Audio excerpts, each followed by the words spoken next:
Let's stay with that Inter-Ministerial Committee briefing there that we had earlier on migration, and look at some of what is being said there and also the way forward and what has been taking place, especially around some of these conversations regarding migration. We speak to international relations expert and former ambassador, Dr Kingsley Makhubela. Doc, good evening to you and thank you so much for your time. Perhaps before we even get into some of what has been said around the scaling down, for example, the efforts around repatriation. But let's perhaps talk about the issues of law enforcement, because we've seen, as the minister was speaking there, retaliation in some of these parts. And that in and itself is quite concerning.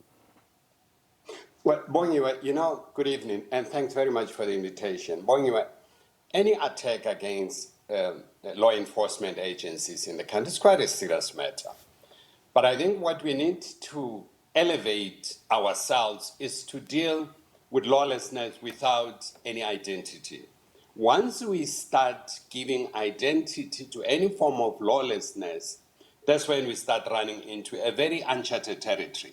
Countries that are really doing this are countries where race relations, even ethnic relations, are quite intense. So it means we are moving in that space once this identity starts emerging.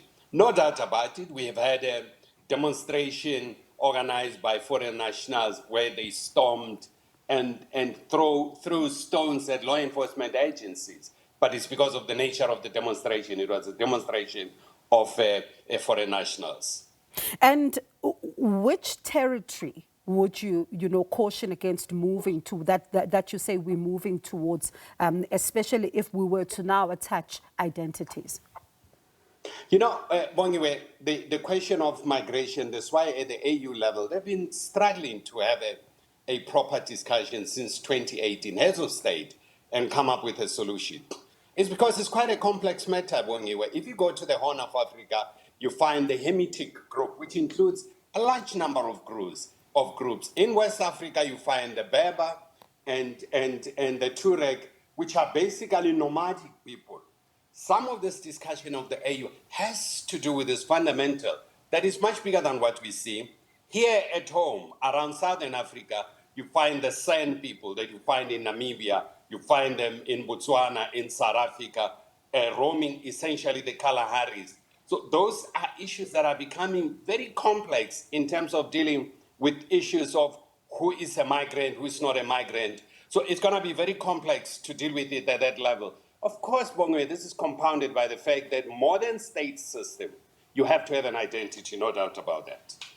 And when you look at what the minister, also spoke about as far as a report back on that 5-point plan, she said in part that the borderline infrastructure upgrades, right, they're glad to confirm that a memo will be tabled before cabinet this week for a decision to commence critical borderline infrastructure projects. And they talk about phased projects when it comes to this matter, and saying that they're going to be prioritizing and some of the technological infrastructure, looking at some of the vulnerable areas. But this one might argue that these are things that they've known, right, for quite some time, and they've not been dealt with for a very long time. And that's, of course, now kind of signaling a crisis given where things stand. So how fast do they move with this particular matter? And two, does it help to address the issues to only also look at this borderline? I know they talk about the other issues as well that they're looking at.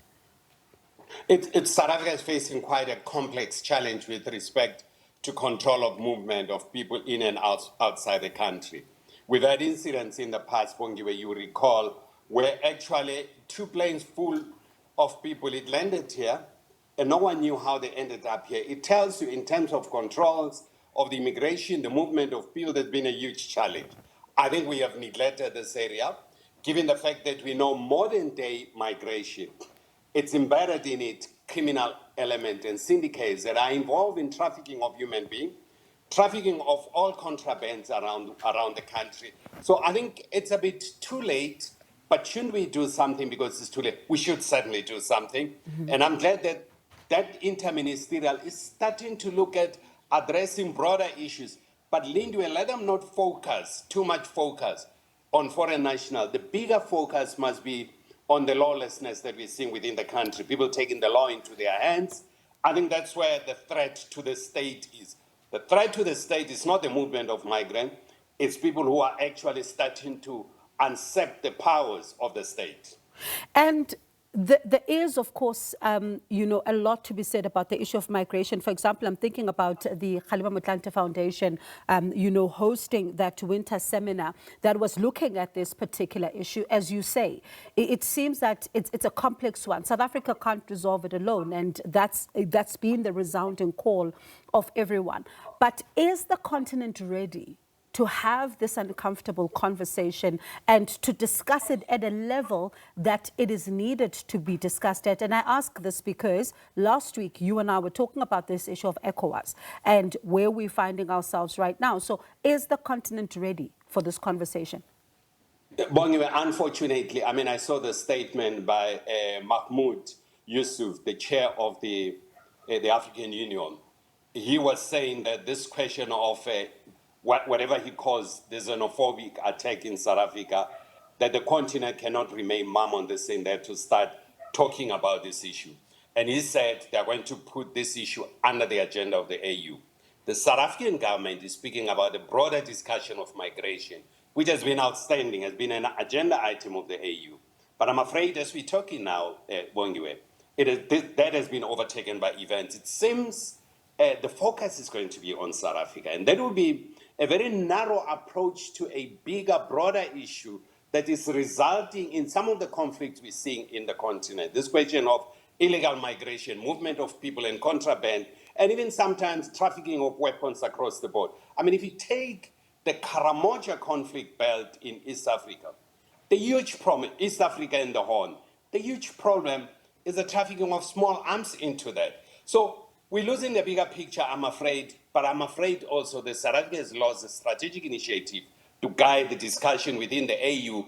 If South Africa is going to be a subject of discussion now, it's one minute issue out of a bigger, broader issue that the AU ought to discuss. Quickly, as a final one then, what becomes your advice to South Africa and the broader, you know, continent as it needs to have this conversation, as you say?